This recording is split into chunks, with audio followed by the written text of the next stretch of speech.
दोस्तों बहुत बहुत स्वागत है आप सभी का एक बार फिर से। जी हाँ दोस्तों, आज पूरे दिन की कई महत्वपूर्ण और बड़ी खबरें निकलकर सामने आ रही हैं। जानेंगे सभी खबरों को विस्तार से। तो दोस्तों खबरों में आगे बढ़ने से पहले वीडियो को एक प्यार भरा लाइक जरूर कर दें और ताजा खबरों को जानने के लिए चैनल को सब्सक्राइब भी जरूर कर लें। तो देखते हैं पहली बड़ी खबर क्या निकल कर आ रही है। पिछले 24 घंटे में 46,000 से ज्यादा कोरोना के केस हुए दर्ज। केरल के कारण देश में नए मामलों में भारी उछाल।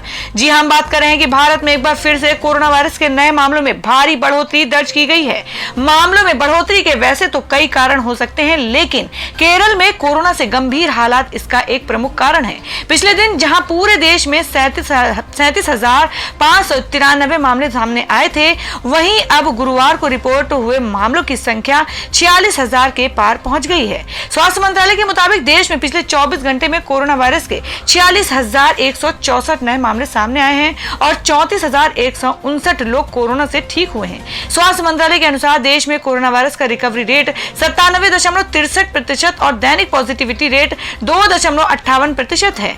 जी आपको बता दें कि भारत में पिछले दिन के मुकाबले बढ़े 8,571 मामलों के पीछे सिर्फ एक बड़ा कारण नजर आ रहा है और वो है केरल में कोरोना के मामले में दोबारा से उछाल।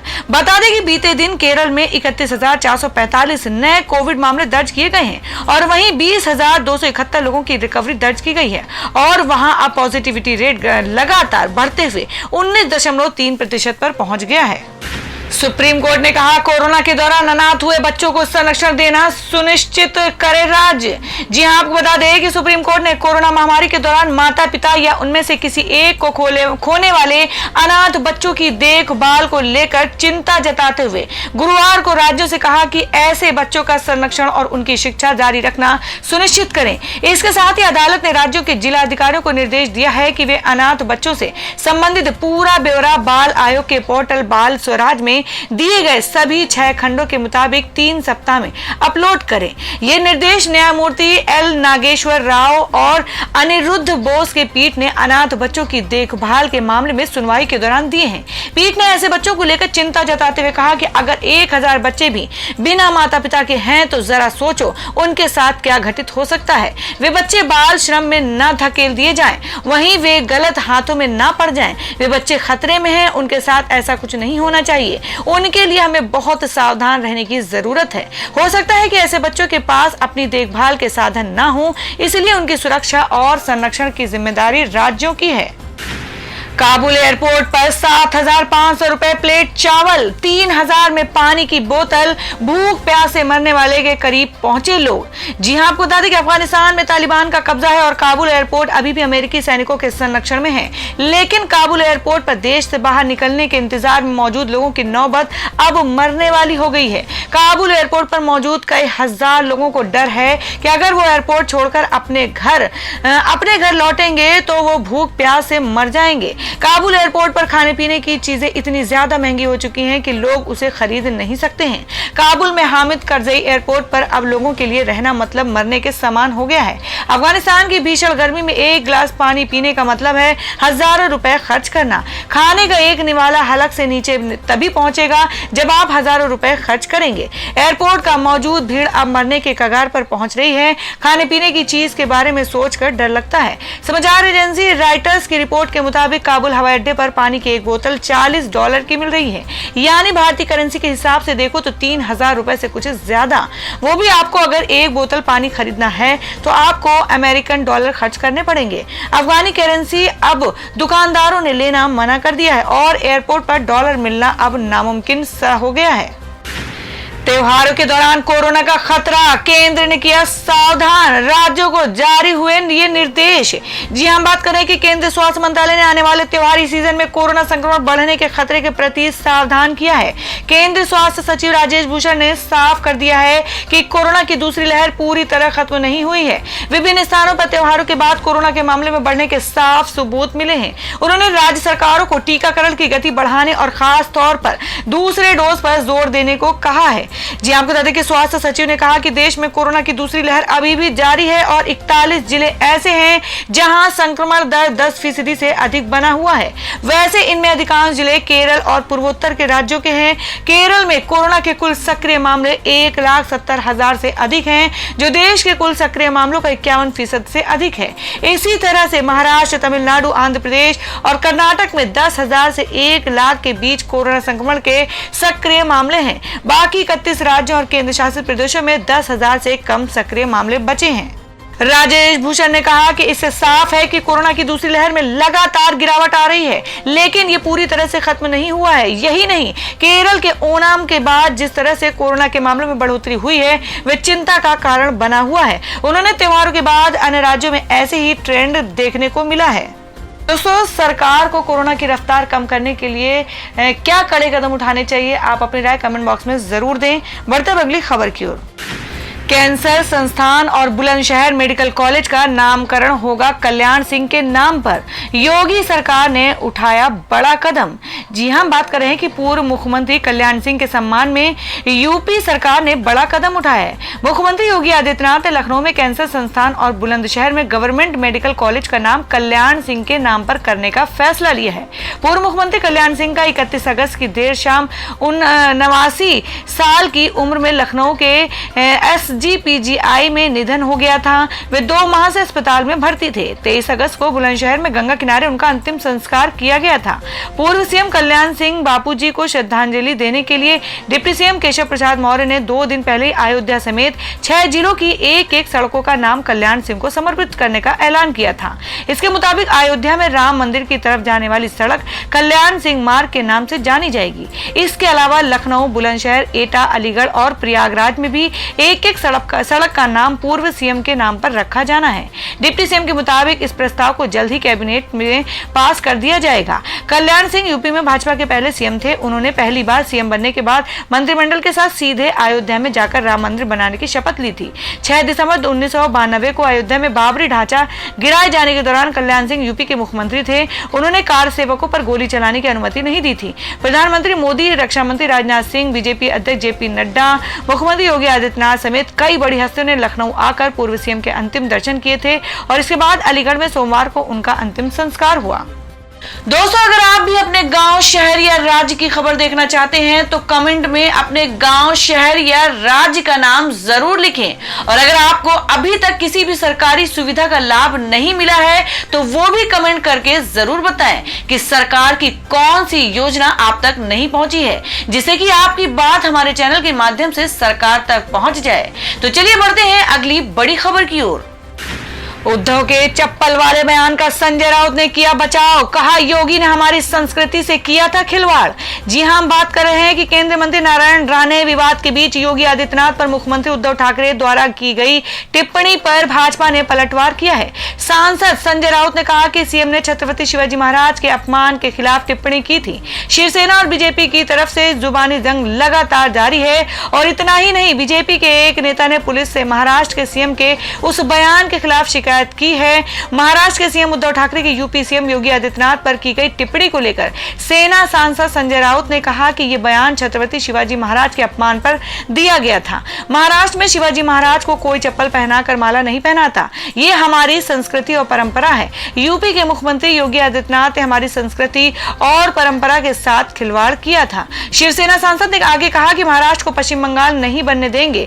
कथन, पश्चिम बंगाल में हार गए। यदि आप एक ही भाषा का प्रयोग करते रहे तो महाराष्ट्र में आपकी उपस्थिति भी नागण्य हो जाएगी और पश्चिम बंगाल देश का बाग है। बता दें कि 25 अक्टूबर 2020 को दशहरा भाषण के दौरान महाराष्ट्र के मुख्यमंत्री उद्धव ठाकरे ने योगी आदित्यनाथ के खिलाफ अभद्र भाषा का इस्तेमाल किया था। संजय राउत ने कहा, नारायण राणे एक केंद्रीय मंत्री हैं, उन्हें मौजूदा मुख्यमंत्री के खिलाफ असंसदीय भाषा का प्रयोग नहीं करना चाहिए था। अगर कोई अभद्र भाषा का इस्तेमाल करता है और कहता है कि मैं प्रधानमंत्री नरेंद्र मोदी को थप्पड़ मारूंगा तो वे उस व्यक्ति पर देशद्रोह के आरोप लगाएंगे। यही बात राणे पर भी लागू होती है। उन्होंने एक मुख्यमंत्री के खिलाफ इसी तरह की भाषा का इस्तेमाल किया। प्रोटोकॉल को और मर्यादा की बात करें तो मुख्यमंत्री भी प्रधानमंत्री के बराबर होता है। बता दें कि महाराष्ट्र के मुख्यमंत्री उद्धव ठाकरे के खिलाफ विवादास्पद टिप्पणी के आरोप में मंगलवार को राणे को गिरफ्तार किया गया था। बाद में रायगढ़ जिले में महाड़ के एक अदालत में उन्हें जमानत दे दी गई थी। राणे ने रायगढ़ जिले में सोमवार को जन आशीर्वाद यात्रा के दौरान कहा था कि शर्मनाक है कि मुख्यमंत्री को ये नहीं पता कि हमारी आजादी को कितने साल हो गए हैं। भाषण के दौरान वो पीछे मुड़कर इस बारे में पूछते नजर आए हैं। अगर मैं वहां होता तो उन्हें एक जोरदार थप्पड़ मारता। कर्नाटक के बाद नई राष्ट्रीय शिक्षा नीति लागू करने वाला दूसरा राज्य बना मध्य प्रदेश। जी हां, आपको बता दें कि कर्नाटक के बाद मध्य प्रदेश में नई राष्ट्रीय शिक्षा नीति लागू कर दी गई है और इसके साथ ही मध्य प्रदेश देश में दूसरा ऐसा राज्य बन गया है जहां पर नई शिक्षा नीति को लागू किया गया है।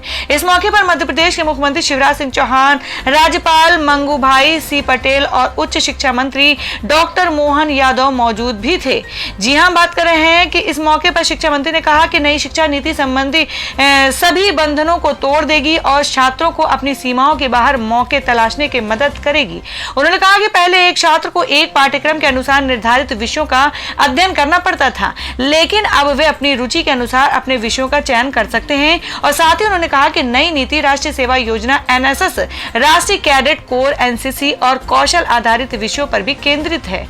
यादव ने बताया कि सरकार विक्रम विश्वविद्यालय और रानी दुर्गावती विश्वविद्यालय में छात्रों के लिए नए रास्ते खोलने के लिए कृषि विज्ञान को भी एक विषय के रूप में अब प्रस्तुत कर रही है। इसके साथ ही उन्होंने कहा कि सरकार का इरादा राज्य के सभी क्षेत्रों में एनईपी 2020 को लागू करने का है, जिसमें 4 साल के भीतर 16 सरकारी विश्वविद्यालय और 40 निजी विश्वविद्यालय शामिल है।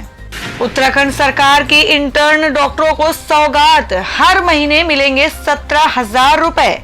जी हम बात कर रहे हैं कि उत्तराखंड में इंटर्न डॉक्टरों को अब हर महीने 17,000 रुपए मिलेंगे, जिसको लेकर सरकार की ओर से आदेश जारी कर दिया गया है। राज्य मेडिकल कॉलेजों में इंटर्न एमबीबीएस और बीडीएस डॉक्टरों को वेतन बढ़ाने की मुख्यमंत्री पुष्कर सिंह धामी की घोषणा के अनुरूप बुधवार को शासन ने आदेश जारी किए हैं। इससे पहले 15,120 रुपए प्रति माह वेतन का शासनादेश जारी किया गया था।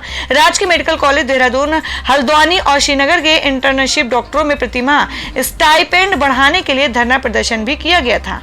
राजकीय मेडिकल कॉलेज देहरादून, हल्द्वानी और श्रीनगर के इंटर्नशिप डॉक्टरों को सरकार की ओर से 7500 रुपए प्रतिमाह स्टाइपेंड दिया जाता था, जिसे बढ़ाने के लिए इंटर्न डॉक्टरों ने धरना प्रदर्शन किया था। मुख्यमंत्री पुष्कर सिंह धामी ने इंटर्न डॉक्टरों का वेतन बढ़ाकर 17,000 रुपए प्रतिमाह करने की घोषणा की थी, लेकिन स्वास्थ्य विभाग ने 15,120 रुपए वेतन देने का शासनादेश जारी किया था। सचिव स्वास्थ्य अमित सिंह नेगी ने संशोधित शासनादेश जारी किया, जिसमें 17,000 प्रति माह स्टाइपेंड देने के आदेश जारी किए गए हैं। और बता दें कि उत्तराखंड सरकार के इस फैसले से 450 से अधिक इंटर्न डॉक्टरों को लाभ मिलेगा। तालिबान के कब्जे के बाद भारत के अफगान शरणार्थियों के बच्चे हुए चिंतित, दिख रहा है काला भविष्य। जी हम बात करें कि दिल्ली में 23 अगस्त को भारत स्थित संयुक्त राष्ट्र भवन के बाहर अफगान शरणार्थियों ने विरोध प्रदर्शन किया था, जिसमें 2 बहनें दिया और डायना सबसे आगे थीं। दोनों बहनें संयुक्त राष्ट्र से युद्धग्रस्त अफगानिस्तान के लोगों की मदद करने की अपील कर रही हैं। दक्षिण दिल्ली के वसंत विहार में संयुक्त राष्ट्र शरणार्थी एजेंसी UNHCR के सामने आयोजित विरोध प्रदर्शन में दोनों बहनें अपने माता पिता के साथ हिस्सा लेने आई थीं। शरणार्थी अपनी मांगों को पूरा होने तक पीछे हटने से इनकार कर रहे हैं। लोगों की मांग है कि बेहतर अवसरों की अनुमति देने के लिए संयुक्त राष्ट्र एजेंसी इमिग्रेशन लेटर जारी करे। जी आपको बता दें कि दिया की उम्र 10 साल की है और डायना की 12 साल की है। दक्षिण दिल्ली में एक अफगान एनक्लेव में दोनों बहनें रहती हैं। खेलने कूदने की उम्र में दोनों बहनें अपने देश के भविष्य को लेकर चिंतित हैं। बड़ी बहन डायना ने कहा कि हम डरे हुए हैं। हम जानते हैं कि तालिबान क्या है, भले ही हम पैदा नहीं हुए थे जब उन्होंने पहली बार हमारी मातृभूमि पर कब्जा किया था। हम जानते हैं कि इस समय हमारी मातृभूमि में बच्चे और महिलाएं कितना असुरक्षित महसूस कर रही हैं। और अब जान लेते हैं क्या देश भर में सोने और चांदी के ताजा भाव। जी आपको बता दें कि सराफा बाजार में सोने के दाम में 152 रुपए प्रति 10 ग्राम की गिरावट देखने को मिली। आज सोने के दाम 47,275 रुपए प्रति 10 ग्राम पर रहा है और वहीं चांदी की कीमत में 9,999 रुपए प्रति किलोग्राम की गिरावट देखने को मिली है और इससे चांदी की कीमत 63,414 रुपए प्रति किलोग्राम पर रही है। और अब जान लेते हैं क्या है देश और मौसम के ताजा हालात। जी आपको बता दें कि इन राज्यों में भारी बारिश की चेतावनी, जाने दिल्ली व आसपास के क्षेत्रों में कब होगी वर्षा। जी आपको बता दें मानसून इन दिनों कमजोर पड़ गया है।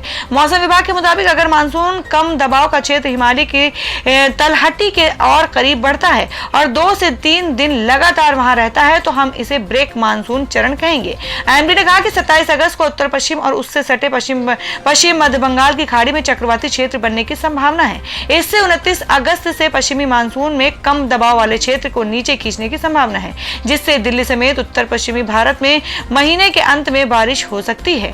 और वहीं बिहार के कई इलाकों में बाढ़ का तांडव जारी है। नदियों के जलस्तर में भले ही कुछ कमी नजर आ रही है, लेकिन इन सब के बीच भारत मौसम विज्ञान विभाग ने बिहार के अलग अलग जगहों पर भारी बारिश का आसार जताते हुए येलो अलर्ट जारी करने का काम किया है।